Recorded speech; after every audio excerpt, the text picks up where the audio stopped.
They wheeled me into the so-called Sunset Haven, with fake smiles and guilt-washed eyes. Melissa held the clipboard. Brian pretended he couldn't hear me when I asked where we were going. I knew what this was. They thought I was old. They thought I was weak. They thought I was disposable.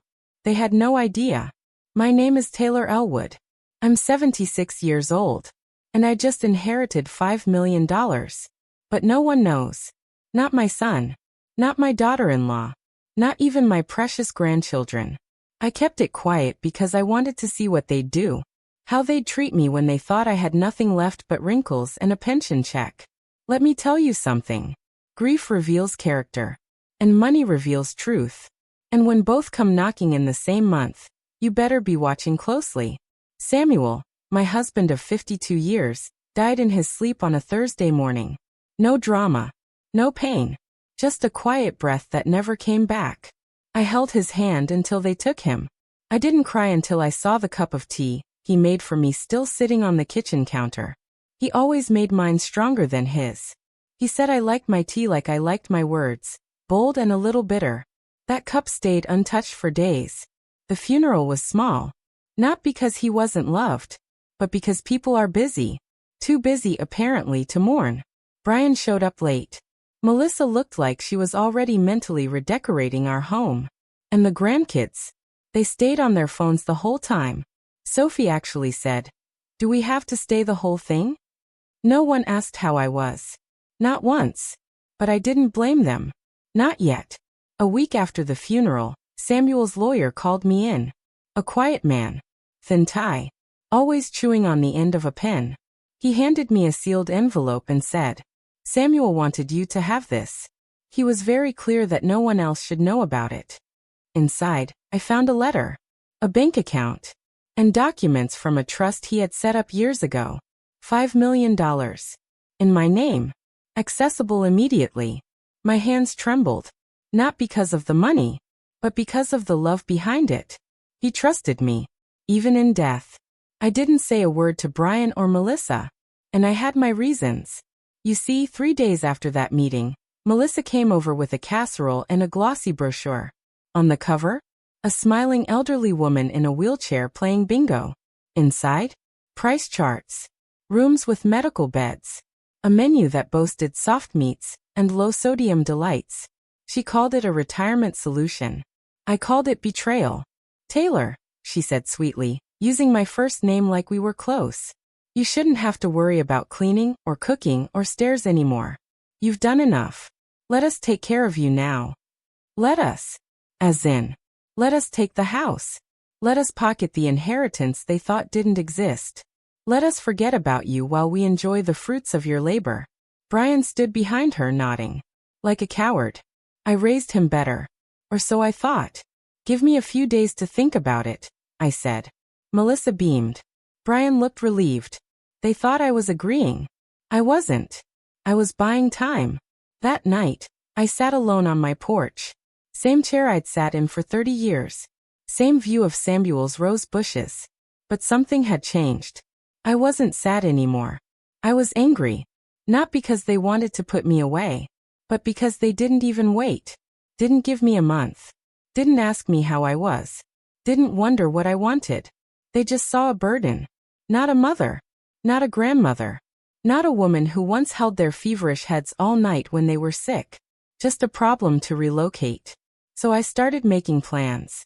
I called the trust manager. Shifted assets. Purchased a few things quietly, including 67% of the Sunset Haven retirement facility. That's right. The same place they wanted to dump me in. You ever heard the phrase play along until you own the game? That's exactly what I did. Now, before I take you further into this story, tell me something.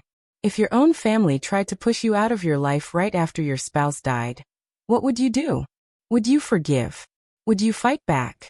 Would you keep silent and plot like I did? Comment below and let me know. What would you do if you were in my shoes?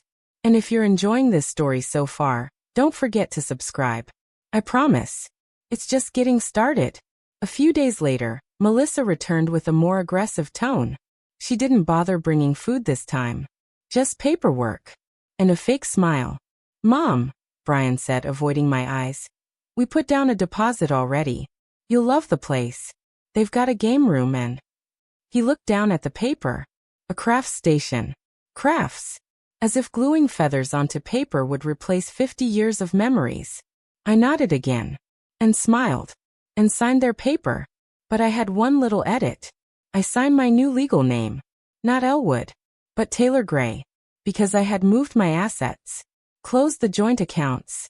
And set up an entirely new legal identity. My son had no access to anything anymore. And he didn't even notice. That night, I slept like a baby. Samuel would have been proud.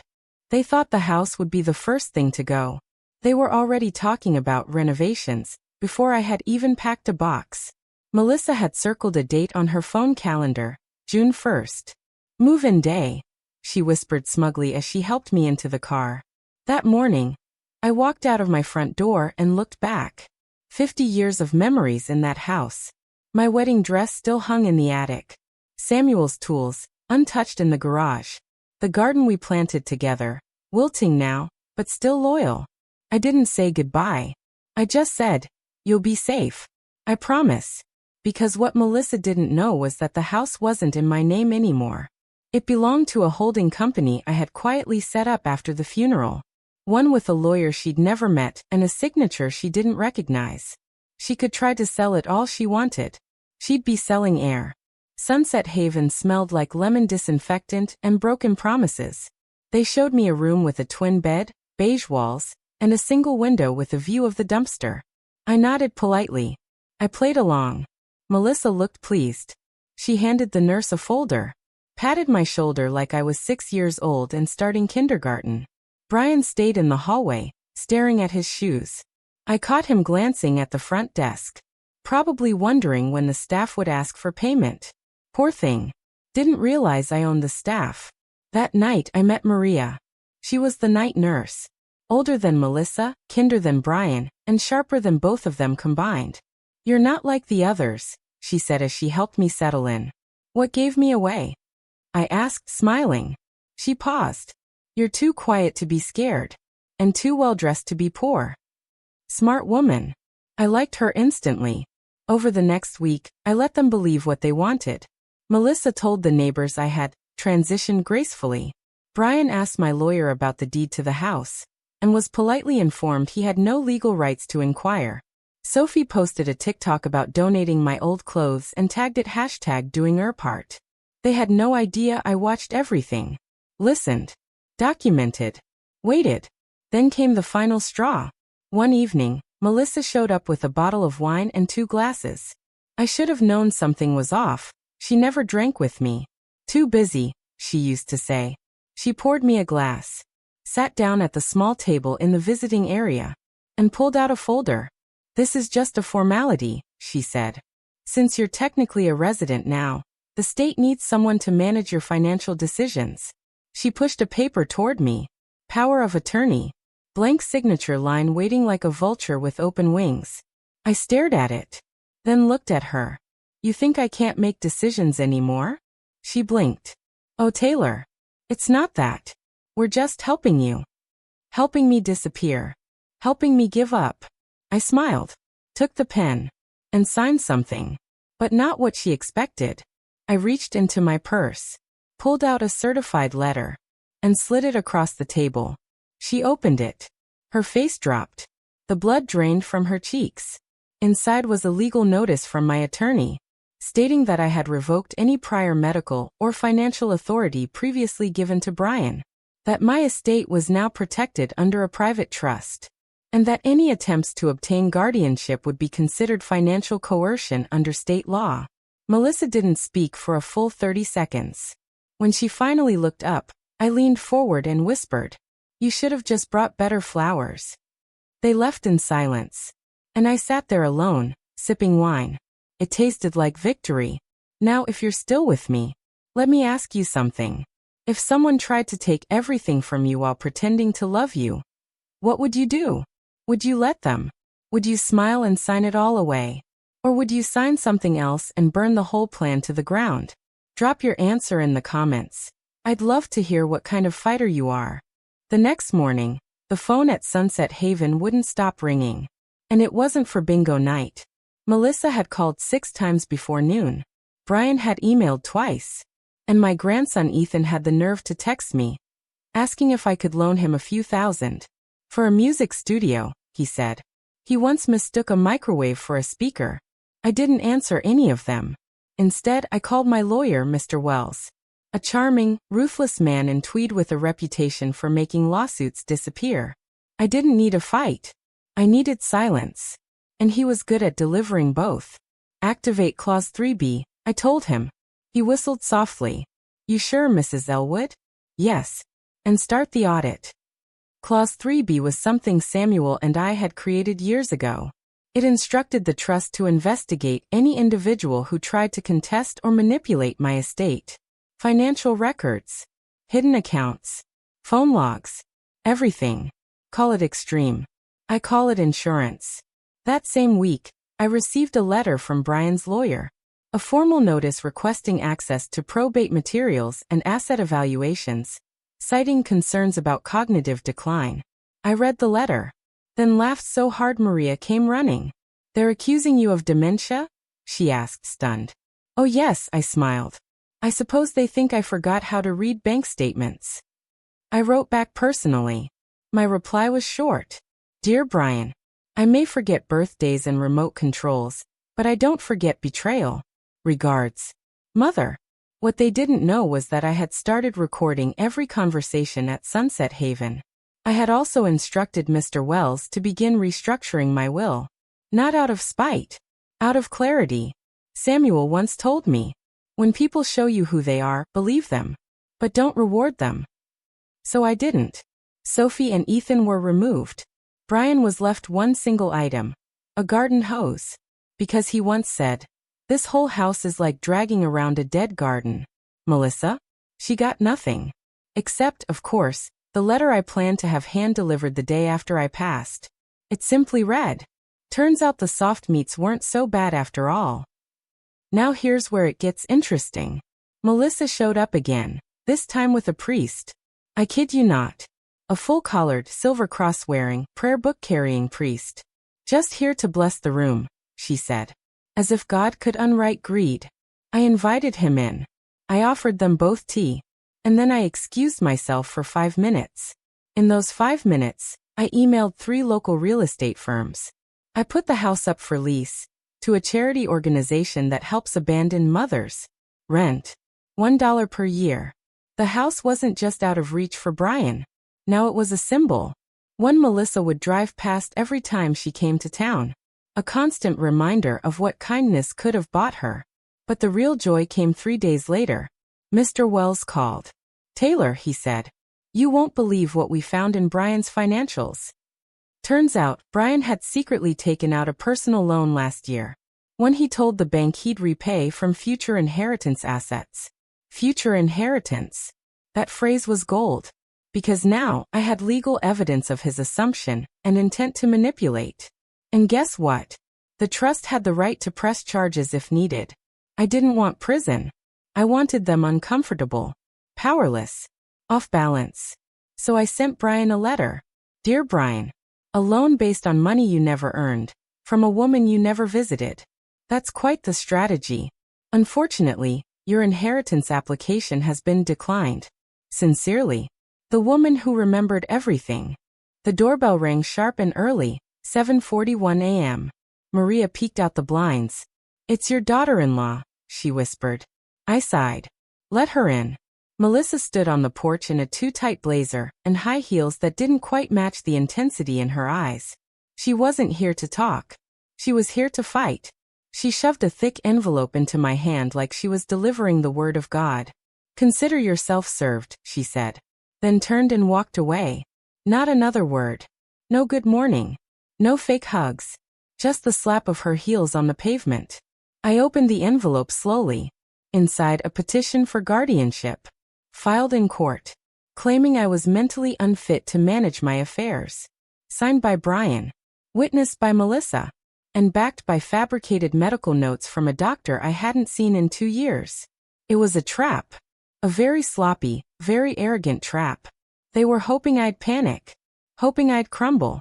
Maybe even sign myself into an assisted living facility voluntarily, just to avoid the mess. What they didn't know was that I had been preparing for this exact moment. For months. By noon, Mr. Wells had reviewed the papers.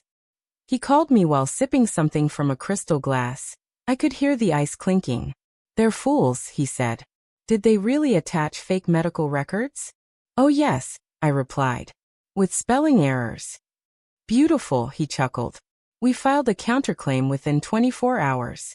And I gave Wells permission to unseal the audit we'd conducted on Brian's financials. Within that audit, proof of misuse of family funds, false inheritance claims, fraudulent medical filings. It was all there, bound in a 42-page file titled simply, Intent and Greed. The court hearing was scheduled for Friday. Melissa and Brian showed up looking smug. She wore pearls. He wore regret poorly disguised as confidence. I wore navy blue silk. And brought Maria with me. When the judge asked if I had legal counsel, I said, I brought a whole storm. And that's when Wells entered the room, carrying 3 leather-bound binders. One for the judge, one for the opposing counsel, and one for me, in case I wanted to follow along. Melissa's lawyer tried to make me sound senile. He brought up outdated Facebook posts, misquoted family group chats, and even played a voicemail where I said, I forgot my PIN again. The judge raised an eyebrow. That's not evidence of mental decline, counselor. That's Monday. Then Wells stood, and with a small smile he began. He revealed everything. From Brian's hidden debts to the trust's airtight protections. He even displayed Melissa's failed credit checks and suspicious calls to banks asking about potential liquid assets from a future estate. It wasn't a court hearing. It was a public undressing. When Wells finished, the judge didn't even ask for a recess. He looked directly at Brian. You're lucky she's not pressing criminal charges, he said. Because you'd lose those too. Case dismissed. Guardianship denied. Counterclaim upheld. Melissa stood there, stunned. Brian looked like he might vomit. I stood slowly, adjusted my jacket, and turned to Melissa. I'd say nice try, but it wasn't.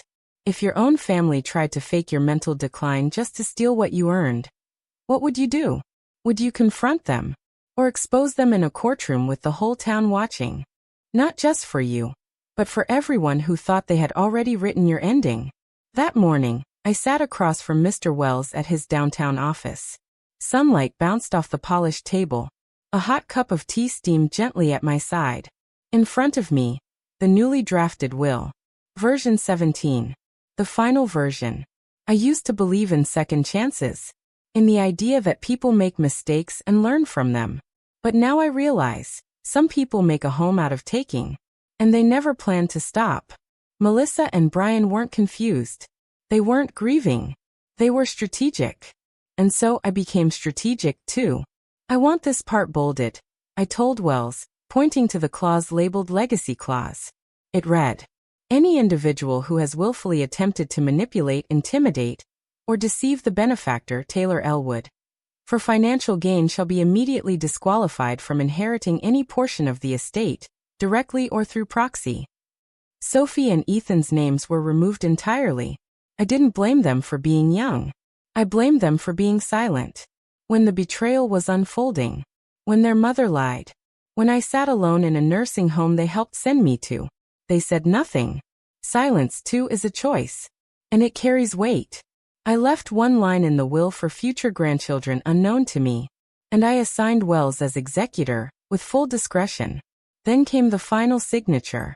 I wrote my name slowly, deliberately, not just as a signature, but as a statement. Taylor Elwood, 76 years old, mentally sound, financially secure, and very, very awake.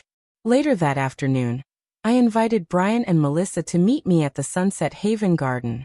They assumed it was some kind of truce. They even brought me a bouquet. Store-bought again.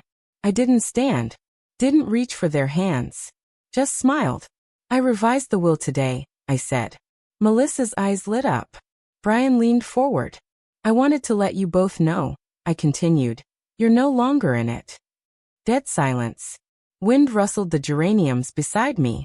Melissa blinked. Once. Twice. Then laughed nervously. You're joking. I turned to Maria, who had been quietly pruning nearby. Maria, would you let them know about the copies Wells dropped off this morning? Maria nodded. They're in your mailbox, along with a formal notice of disinheritance, and the judge's remarks about their court behavior. Brian stood. His voice cracked. You're cutting us off? No, I said, sipping my tea. You cut yourselves off. I'm just acknowledging the paperwork. They left in stunned silence. Melissa didn't look back. Brian did. Once. And for the first time, I didn't feel sadness watching them walk away. I felt air. Clean, unfiltered air. Freedom. Now let me turn to you. If you had the chance to rebuild your legacy, completely, from scratch, would you? Would you keep old names out of guilt? Or would you choose peace over tradition? Love over obligation? Drop your thoughts in the comments, because someone out there might need to hear what you do. And don't forget to subscribe.